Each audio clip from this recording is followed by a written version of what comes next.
ময়মনসিংহের হালুয়াঘাটে গত কয়েকদিনের টানা বৃষ্টি ও ভ্যাপসা গরমের কারণে আবহাওয়ায় হঠাৎ পরিবর্তনে ঘরে ঘরে বেড়েছে সর্দি, জ্বর, কাশি ও মাথা ব্যথার প্রকোপ। বিশেষ করে শিশু ও বয়স্কদের মধ্যে এর প্রভাব বেশি দেখা যাচ্ছে। উপজেলা স্বাস্থ্য কমপ্লেক্স এবং ব্যক্তিগত ডাক্তারের চেম্বারে রোগীর ভিড় প্রতিদিন বাড়ছে। সরজমিনে দেখা যায় অনেক বাড়িতে জ্বর সর্দিতে আক্রান্ত রোগী রয়েছে। তাদের বেশিরভাগই ফার্মেসি থেকে উপসর্গ অনুযায়ী ওষুধ কিনছেন। কেউ কেউ সুস্থ হলেও অনেকে উপজেলা স্বাস্থ্য কমপ্লেক্সের বহির্বিভাগে চিকিৎসা নিচ্ছেন। 12 বছর বয়সী মেয়ে আখি আক্তারকে নিয়ে আসা তার মা জাহানারা বেগম জানান, 2 দিন ধরে মেয়ের জ্বর সর্দি কমছে না, তাই তিনি হাসপাতালে নিয়ে এসেছেন।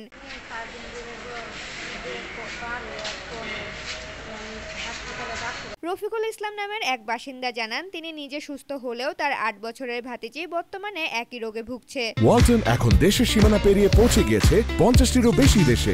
ওয়ালটন, ঘরে ঘরে বিশ্বজুড়ে। জ্বরের কারণে আজকে জ্বরের পরিমাণটা কমছে, আর এখন বর্তমানে ঋতু পরিবর্তনের কারণে জ্বরের পরিমাণটা বেড়ে গেছে। এ বিষয়ে উপজেলা স্বাস্থ্য ও পরিবার পরিকল্পনা কর্মকর্তা ডক্টর প্রাণেশ চন্দ্র পণ্ডিত জানান, আবহাওয়ার কারণে সর্দি জ্বরের প্রকোপ বাড়লেও এতে আতঙ্কিত হওয়ার কোনো কারণ নেই। তিনি পরামর্শ দেন, অযথা অ্যান্টিবায়োটিক না খেয়ে শুধুমাত্র প্যারাসিটামল জাতীয় ট্যাবলেট খাওয়া যেতে পারে। জ্বরের সময় প্রচুর তরল খাবার গ্রহণ এবং পর্যাপ্ত বিশ্রাম নেওয়া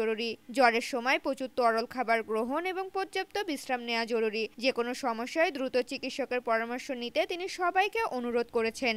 সরাসরি হাসপাতালে আসবেন, ডাক্তার দেখাবেন, ডাক্তারের প্রেসক্রিপশন অনুযায়ী ওষুধ নেবেন।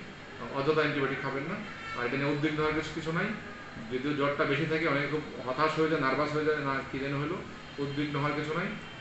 এই সময় একটু জ্বর বেশি হয়, আমরা আর মাসখানেক পর্যন্ত থাকবে, পরে আর জ্বরটা থাকবে না।